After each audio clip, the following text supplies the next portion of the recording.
Okay, now we're going to do a little leash work. I want to show you an exercise that the more you work on, the more responsive she'll be. We're in the sun, so this is not going to take very long, but you want to put a little pressure on the leash, and you want to put just enough pressure so it's just a little uncomfortable. You want the leash to be parallel to the ground, and when she moves into that pressure, you mark, release tension, and treat. You want to go in 90-degree angles. Good girl.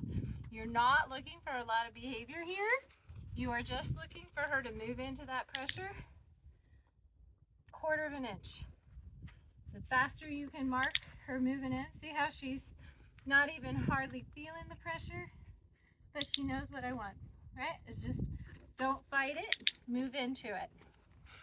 The more you do that, she'll readjust to her handler when this clip starts to go up, because there's always the end of the leash, no matter how long of the leash that you have. So you want the leash pressure to mean something. You don't want to guide her. So like I like to heel on the right, you don't want to guide her with the leash to get her into a position. If she's having trouble doing it, there's something in the environment that's keeping her from doing it. Go back to luring her with a treat. Does not matter. Right now, heel. She still needs the hand signal. I didn't drop anything.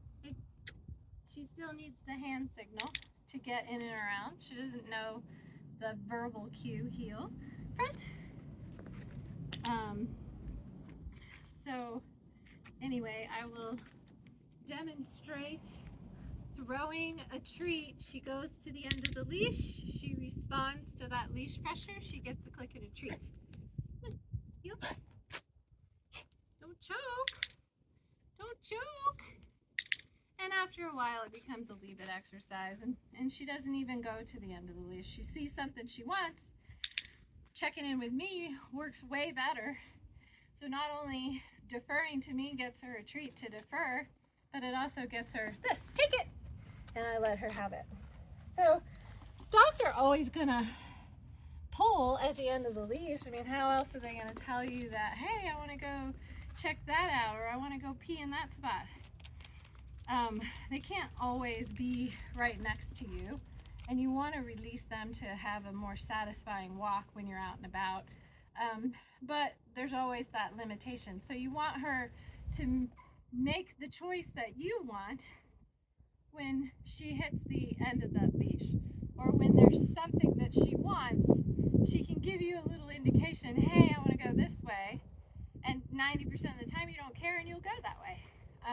But she won't like pull your arm off to get there, and she won't be overly distracted. She will defer to you to ask for permission first, and that's really all you want, right? All right, so heel. Yeah, good girl. Good girl.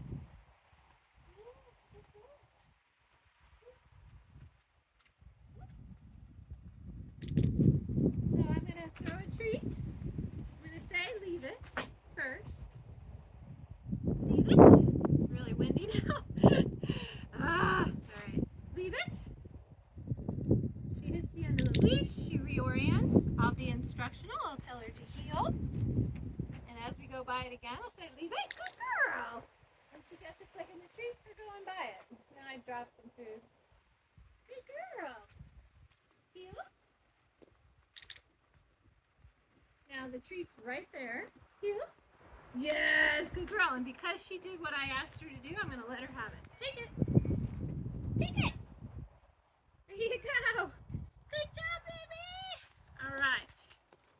So she has come a long way in understanding, hey, you know what? I can do things to control my environment, and my human will reinforce me when I'm doing what they want. And you know what else?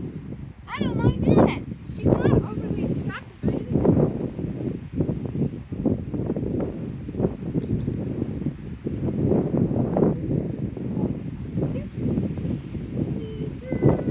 Stop. Stop. Nice. Good job. All done, sweet sister.